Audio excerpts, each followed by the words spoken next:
Il y a donc quelque chose de profondément paradoxal dans cette époque. Dans le monde du développement personnel le plus visible, le plus marketé, le plus rentable, on a souvent remplacé la complexité humaine par des slogans et le réel par des concepts motivants. Et à force de répéter que tout est possible, que tout dépend de toi, que tu es créatrice ou créateur de ta réalité, on oublie de dire quelque chose d'essentiel. Ce n'est pas parce que quelque chose est possible en théorie, comme je viens de le dire, qu'il est possible ici et maintenant pour toi, dans ces conditions-là. Et c'est précisément là que la frontière entre responsabilisation et culpabilisation devient très très fine.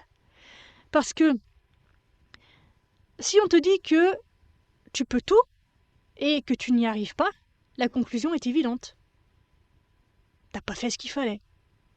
T'as pas voulu assez fort. Tu t'es saboté. T'as résisté. T'as mal compris, mal appliqué.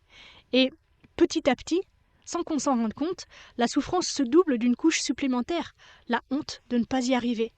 La honte d'être encore anxieux ou anxieuse, la honte d'être encore fatigué, la honte d'être encore bloqué, la honte de ne pas incarner ce qu'on te dit être possible. Et cette honte-là est tout sauf thérapeutique. Il y a donc quelque chose de profondément paradoxal dans cette époque.